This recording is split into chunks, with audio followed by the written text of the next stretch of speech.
Like Steve said, thanks for coming out. First of all, I want to wish Coach Staley and her team best of luck this weekend up in Minnesota. Congratulations again on making the Final Four. That's awesome. Love watching them compete, and we're so excited for them and to get the opportunity to go represent this university at the Final Four again. So texted Coach Staley the other night after the game, told her we got get 2 more. So let's go get 2 more up in Minnesota this weekend. But we'll be cheering loud for them. A lot of good things going on here with our program. Just finished up our high school coaches clinic this past weekend. The attendance was great. The speakers that we had here were fantastic. Had a lot of the high school coaches, or a handful of the high school coaches, reach out to myself and other assistant coaches afterwards, and had one coach say that he'd been going to clinics for 20 plus years, and this was the best coaches clinic he'd ever been a part of. So we want to thank the high school coaches that made it special, and want to make it bigger and better each and every year, and make this a clinic that every coach wants to come back to. And I feel like we're off to a great start of doing that, and then excited for our South Carolina Football Ladies Day coming up this Saturday. It'll be a fantastic Saturday to spend time with some other great supporters of our program. The demand for it was large. We had to shut down the registration because of so many people that wanted to attend. So we're excited about the people that'll be here this weekend, getting a chance to spend the day with our football program as well. Just finished practice number 7. This morning, continuing to just install and go over situations. Today was a short yardage goal line day for us, so certainly was fun getting out there and competing and working on those situations this morning. So many of those critical moments showed up last year in games, good and bad, whether it be against Florida, where our defense stopped Florida on a 3rd and 1 and a 4th and 1 early in the third quarter. That was huge, in that game for us. Offensively, a 4th down, short yardage in Auburn and Florida games, and a goal line run against North Carolina in the bowl game, and then some bad as well. Some short yardage situations we didn't convert on against Kentucky offensively. Defensively, a goal line touchdown pass that we gave up to Missouri on just a miscommunication. So just emphasizing the importance of all those situations and going out there and working on it this morning. But love the physicality that we're practicing with and the energy that we're practicing with. We've had so many high school prospects and coaches that have, been out to our practices. We had some out there today for the 3rd time this spring, and it's been awesome seeing them. And the one thing they all comment on, every single person, is the energy at practice and how it's different than a lot of places they've been. And that's a credit to our players and staff. And we've got to continue to crank up that energy on the practice field, and then also execute and continue to get better.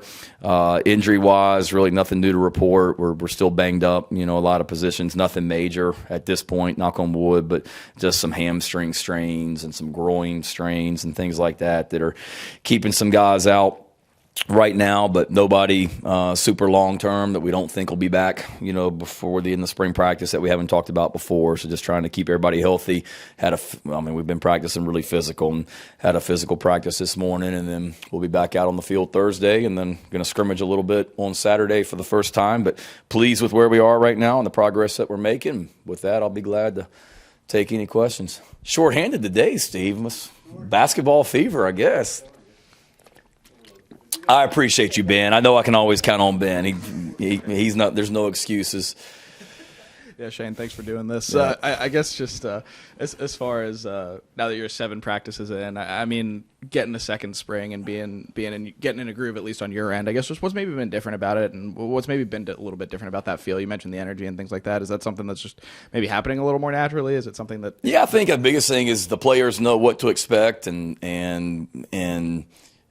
we know what to expect. There's no feeling your way through, okay, what's practice going to be like today? And don't get me wrong, I mean, it's not cookie cutter where we do the same thing every day. I mean, we want to create adversity and things like that on the field and constantly keep them on their toes and all that. But the way that we expect our players to practice, the speed, the effort, the physicality, the toughness, that's non-negotiable. Last year, they were learning that day in, day out. Now, I mean, we haven't had to tell them crank it up and be more physical. If anything, it's settle down, a little bit, because they're really getting after it. So I think that's the biggest thing, is just the expectations of how we expect to practice. And then there's a lot of returning players, offense, defense, and special teams, where mentally they know what to do and they're hearing. I mean, we've tweaked things, offense, defense, and special teams, and always trying to find ways to get better. But at the same time, schematically, the bulk of it is still the same. So there's been a lot of retention, and the new guys that have come in have done a great job of learning the system, and they don't look lost out there either. Shane, Ben took my thanks for doing this. So I guess from a installation standpoint, offensive and defenses, how do you and Clayton and Sat kind of toe the line between installing new stuff for the guys who are here for the first time versus building on what this group of kind of returners have been able to do? Yeah, you certainly want to continue to build and tweak, and there's those things. So I don't think you really change too much. You know that every time you start practice, whether it be in January or whether it be in August, you're going to have new faces, transfers, high school enrollees, whatever it may be. And I think you just, you install your offense and know that R.J. Roderick and Brad Johnson and Zach Pickens and the returners on defense and the returners on offense, they're going to be a little bit farther along because they do have a year in this system compared to maybe a Donovan Westmoreland or an Anthony Rose or a Peyton Williams or DeAndre Martin, whoever. That doesn't. So you certainly understand that. But the one thing that definitely helps Colin is the fact that we're allowed to meet with them and do some walkthroughs before spring practice, so within the rules with what the NCAA allows, before we take the field for practice, we're already, 4 weeks into installing and teaching and learning and things like that as well. So that certainly helps once you get out there on the field as well. Hey, Coach, like these two said, we appreciate you being here. Thank you guys. Appreciate you guys being here. So thank you. Yeah, just out of curiosity, I wanted to ask, have you talked to Coach Paris at all? And if you have, Yep. I'm sorry, was there a second part? I have. The day before his press conference, we've talked on the phone one time. I guess I can say that I talked before it was official that he was our head coach. So talked to him on the phone. And then I went to the press conference and had a chance to visit with him before the press conference as well. So really impressed with him, excited for him. He's got a great track record. He told me he loves football and that he'll be out here at a bunch of our practices, which I'm eager to to see him out here as well. And excited that he's here with us, and excited to see what he's going to do with our basketball program. Thank you. I guess you're near the midpoint of spring ball right now. Just what do you feel like you've learned about your team through these first 2.5 weeks, and what would you like to see improve as you get closer to the spring game? Oh man, definitely have learned that they love to practice. They love to compete. They really do, and that's important. You guys know how much we talk about competition at all times in this program. But I mean, they love to compete and get after it. I mean, there's like the energy, like I said, has been fantastic. So they enjoy being out there on the field as well. And I think the biggest thing going into the last half of it is continuing to progress, because the newer guys, we do have a lot of young faces, obviously, and new faces with transfers and things like that. So let's continue to get them acclimated and comfortable in what we're doing, and then let's also try and figure out who we feel like is going to be able to help us in roles going forward, whether it be offense, defense, special teams. We have a general idea with the returning players as far as what they can do, but let's see who the next group of guys is going to really take a step up and show that they can have a significant role on the team here going forward.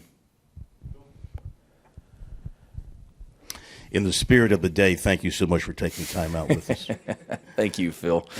It's always great to see you here, my man. Yes, sir.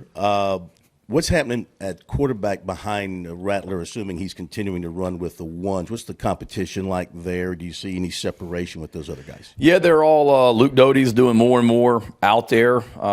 He's getting cleared to do more and more each practice, so it's good to see Luke out there. I mean, he's pretty much doing about everything.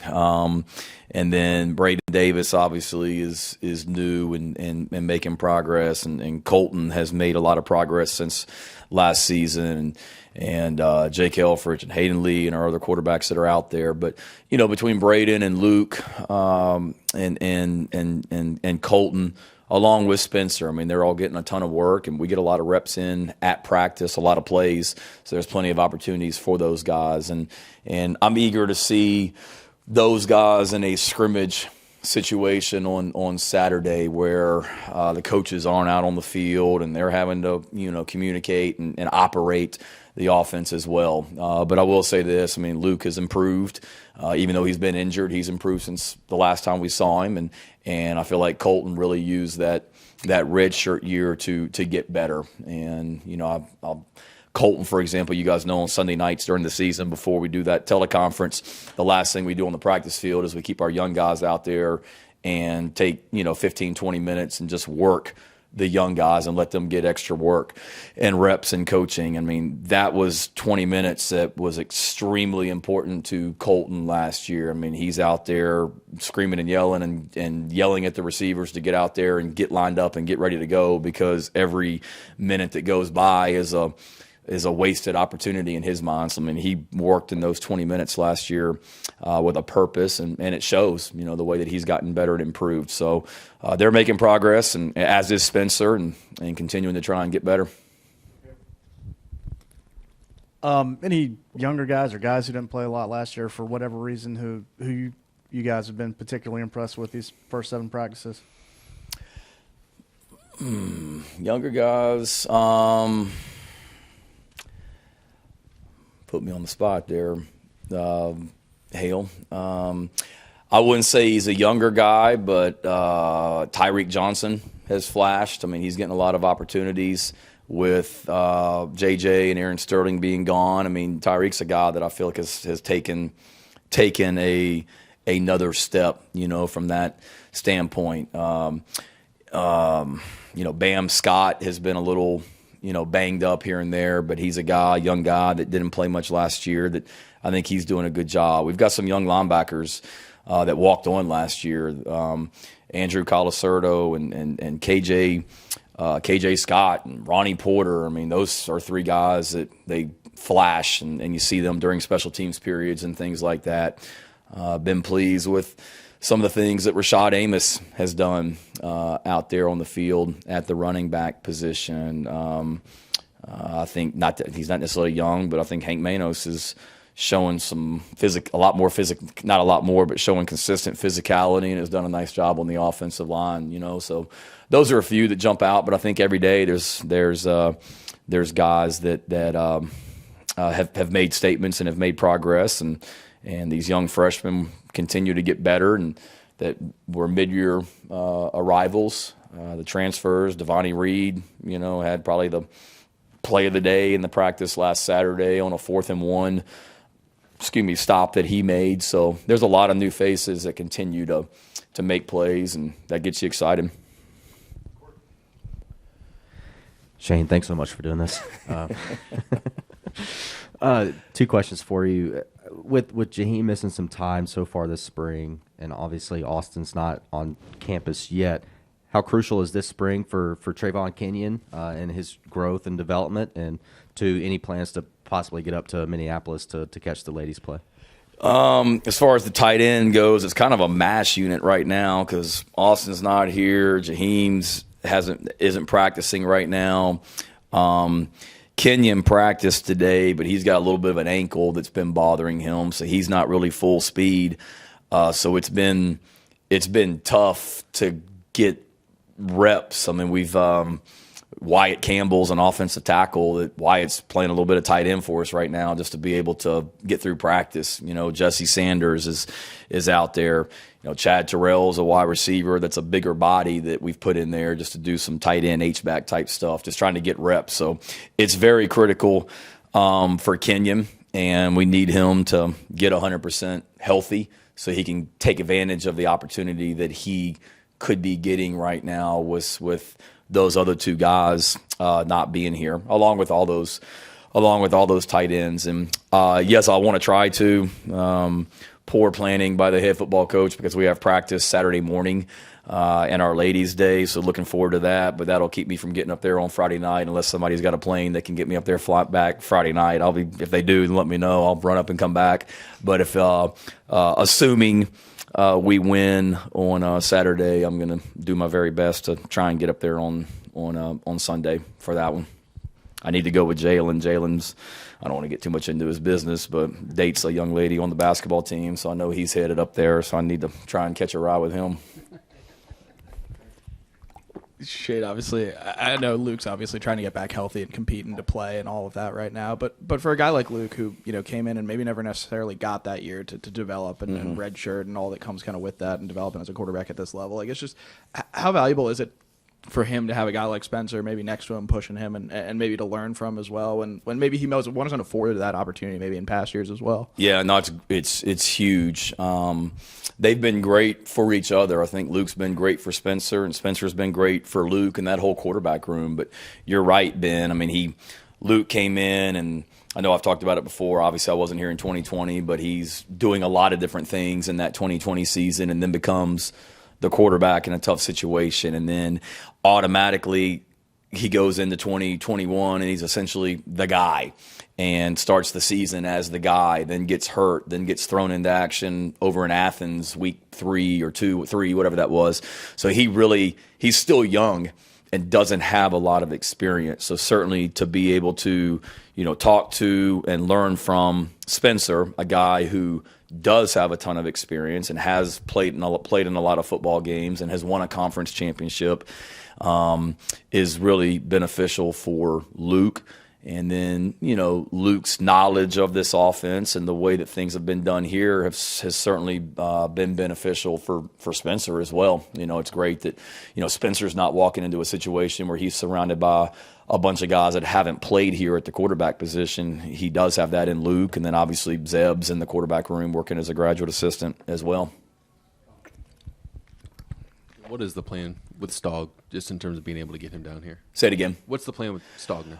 As soon as he finishes his 4 classes that he's got to take to graduate from Oklahoma, he'll be here. He's able to come occasionally where it's not on a consistent basis. So he was out here for, what did we just finish, practice 7.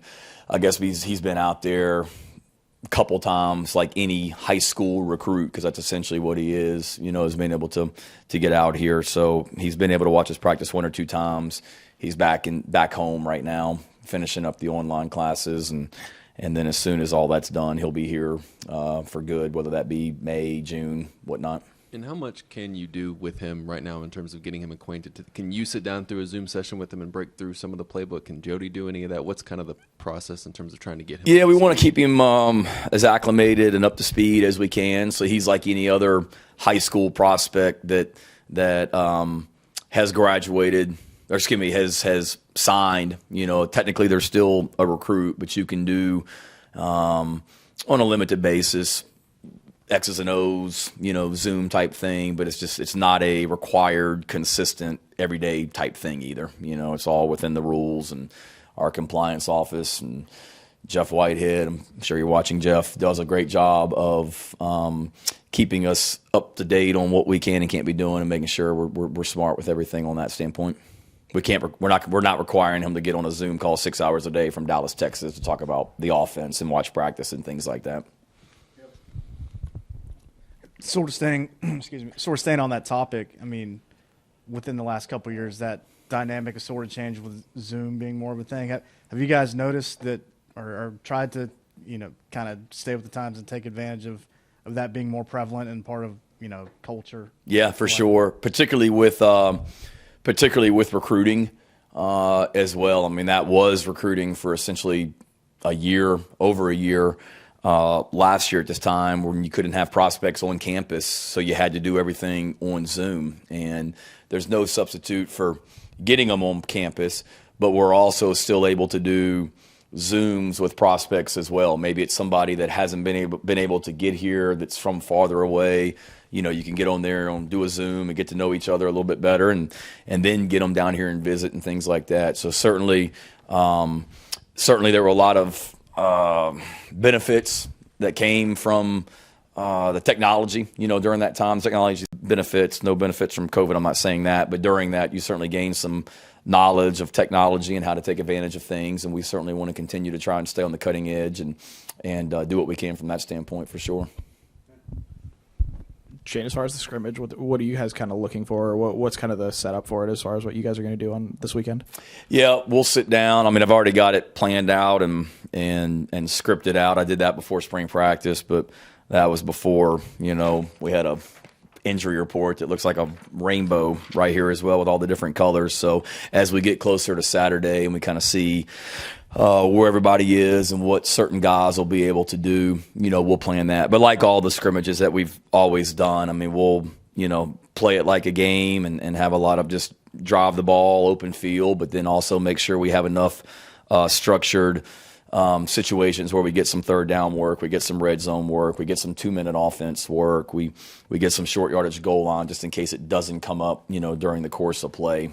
Being able to kick and punt and things like that as well, to see those specialists get out there as well will be critical. But a lot of that will depend. How many plays we do will depend on really the health of these guys. And again, nobody's serious or long term right now. It's just we got some guys that are banged up, which is normal after 7 weeks of practice or 7 days of practice. Shane, lots of experience up front along the offensive line. I'm curious, how much does that change the evaluation process? With, you know, a few of those guys played a couple different positions last year.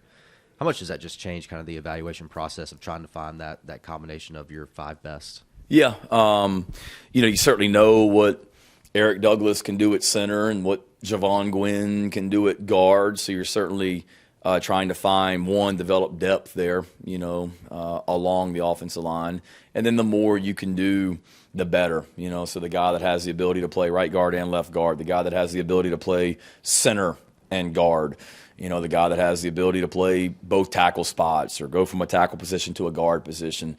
You certainly want to make sure you're developing enough depth and getting guys looks in different positions. And with the returning experience that we do have there, that certainly affords you that ability to do that, rather than if it was a group that was brand new that you're trying to get honed in at at one position.